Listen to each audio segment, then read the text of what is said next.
Hey guys, what's going on? So today I'm going to be talking to you more about the RSQ8. We got the 720 in the shop. Y'all been seeing some of the stuff on that, the shop tour and all that. We got the POV video going up, all that type of stuff. RSQ8. We're at 2,300 miles, 2 months of ownership, or a month and a half. We're driving the hell out of this car. And I get asked all the time, why did you pick the RSQ8 over the Urus? Well, it's simple. I believe it's 30 more horsepower, maybe it's 40. I could be wrong on that. But 40 horsepower to me isn't worth 120, 110, $100,000. It's just not. I wouldn't pay that. I don't need a badge on the front of my car for 100 grand. I invest in things that can earn money outside of cars. Watches, high-end watches, stuff like that. I don't invest in clothes, so y'all may notice I dress pretty average or below average. I mean, I wear Dickie shorts I get dirt cheap, and I wear my brand t-shirts and things like that, you know, nothing crazy. But to me, an automobile, I mean, you can watch almost all of them until you get in the hypercar space, or some of the other brands are pretty good about it. But other brands are pretty good about holding value. McLaren, for instance, has dropped value, so I would never purchase a brand new McLaren myself unless it's something that's a limited run car, like the 675 LT. The Senna wasn't even fully private or low numbered car, so the 675, the 765 LT is supposed to be. If it is, I'll probably get one of those, but not too sure, because what we're doing to my car could be just as fast, if not faster. Just, you got the weight, downforce, and all that for tracking. Okay, back to the RSQ8. I went with this because value for what I wanted. I wanted something fun to drive. I used to drive a lot of trucks, sport trucks, stuff like that, sports cars, Mustangs, things like that. I wanted something when I jumped in it every day, I wasn't bored. You know, you get in your Kia and you're bored. You get in your pickup truck, and many of you will say, no, I don't. You're bored. I want to be able to get on the highway and have fun. I want to be able to get on back roads, have fun. I want to be able to steer. Can I haul a boat? Well, I can haul 7,500 pounds. I guess if I need something other than that, I'll go to Home Depot or Hertz or something and rent a truck for the day. Or I'll get one of my other vans and I'll use that. So, value for dollar, I was looking at, does it put a smile on my face? Having a Lamborghini Urus, yeah, okay, cool. Some more people will look because it's a Lamborghini. Whoop-de-doo. I don't need people staring at me. I can still have fun. I have a car for people to stare at me. I want fun. I want to jump in the car and have fun. Me and my wife both feel the same way when we're getting a car. Her Range Rover she has, she loves that car. She tells people all the time she's never getting rid of it because she loves that car. That's what the RSQ8 was for me. The Urus was exciting, but it wasn't a true Lamborghini. It has Lamborghini looks, but it had Porsche or Audi Feel. People won't understand that until you've drove all three.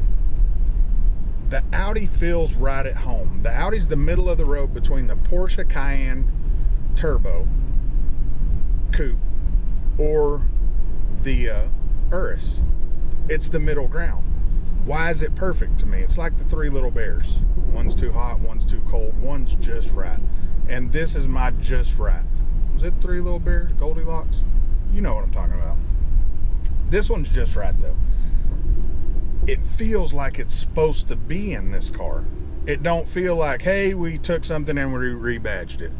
It feels like we want it to be raw. We want it to be menacing, but yet we want you to be able to take it to the grocery store, turn the power down, and be good.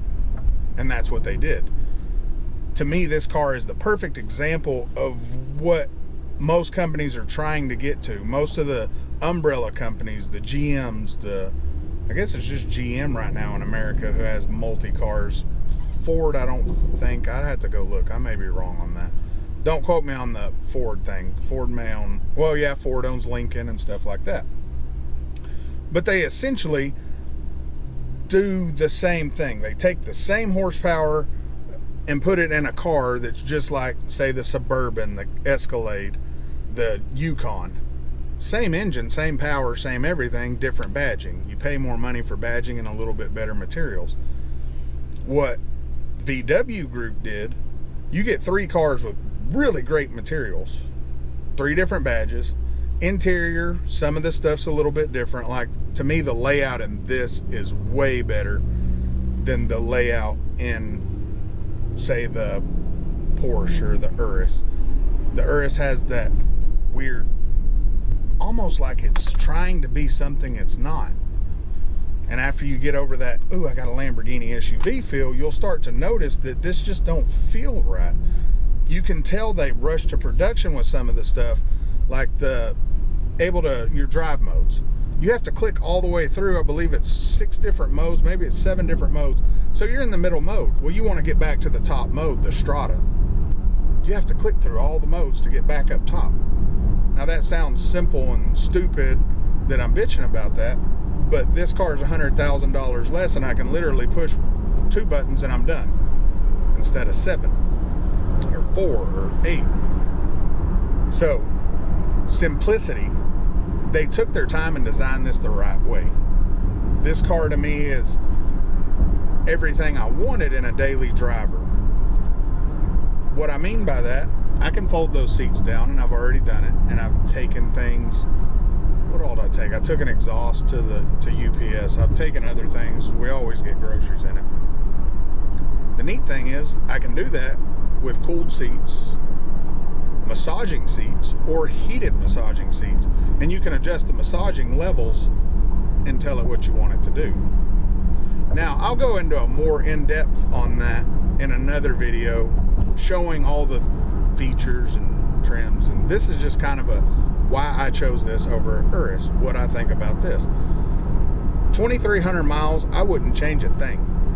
I would pick this car over and over and over again over anything else I've had to choose from. I do have a G63, an AMG G63 on order. They take anywhere from 12 to 18 months. I've had a few calls that, hey, we have one in, it's not the one you spec, but it's like it, or it has some of the features, not all of the features. When you're spending that much money on a car, you kind of want it to have all the features you want. But I don't know. A month and a half in, usually you guys that have been watching and my friends know, after a month, I'm pretty much bored with a car. You know, I put a couple tanks of gas in it and I'm done, you know. Time for an oil change or any of that, I'm pretty much over it. This one, a month and a half in, which is only 6 weeks, I'm not tired of it. I mean,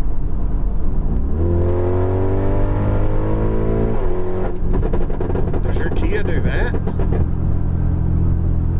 don't think so. Now, value for dollar, 100,000. This is, I would say this could be the cheaper of the 3, honestly. I'm gonna go check that, and I'll put some text in here. And you guys that have been watching all the videos know I'm probably gonna forget to put those texts in there. So just Google search it if I forget. If not, this could be the cheapest of all of them. And it's just so fun. It's raw, it's fun. And then you can turn it down and it's normal. As normal as one can be. Now, you do get the occasional automotive enthusiast who know what this car is. Matter of fact, we're taking it to a car meet because that McLaren's in a shop. We're taking it to a car meet Saturday. People are excited to see this car because they're enthusiasts and they know what it is. The average person on the road don't know what this is. The average person don't know the difference in a 720 and a 570, but a car enthusiast does. They just know it's a crazy looking car. So if you're looking at an SUV and you have 140, 100, and I think you can get them as low as 125 to 145, I think, maxed out with every option on it. And this one has every option you can pick on it, except for the high-end paints. I think the blue, and there's a couple other colors, the green, they cost a little bit more. But this one has every other option aside from the paint. Has the Alcantara, the big sunroof, the nice stitching everywhere. If you have that money to spend, and you can find somebody that has one that'll let you drive it, because most Audi dealers won't let you drive them, and you'll start to see them pop up on the used market here in about 6 months or so, or you get the occasional dealers who go out and they buy them, then they mark them up. Some of the dealers have high markups on them, but you do your search and you can get them at sticker. You're probably not going to get them below sticker for the first year, but if you have that kind of money and you want to spend it on a car that you get in every day and you enjoy driving, I highly recommend you look at the Audi RSQ8. You won't regret it. I haven't yet in 6 weeks, and normally I always regret my buying decisions. The McLaren, so far it's another one, but we're 2 weeks in and I'm already adding more things to it. So, guys, that's pretty much my review on this, on what I think of this car. Keep in mind this one's downpiped and tuned. Would I buy it again? Yes. Would I pick it over and over again? Yes. I have no regrets buying this car. It's all I wanted out of a car. It's probably why I've been searching and switching out cars like crazy. Check this car out if you're interested. If you're interested in anything else, go check some of my other videos. And guys, remember, I try to comment and reply back because I actually enjoy conversating with you guys. So pop a comment in if you made it this far. Type in something crazy if you made it this far. Or type in shut the hell up. But guys, thanks for watching. Remember, hit the bell notification so you know when all the new videos are popping up. And if you just don't want to do that, it's Monday, Wednesday, Friday. Put it in your phone. Tell your friends, tell your mom. Give it to them as a gift. Send it in a text. Sorry I missed your birthday. Here you go. Watch this guy. But guys, that's all I got today. Peace. Be safe out there, and I'll see you in the next video.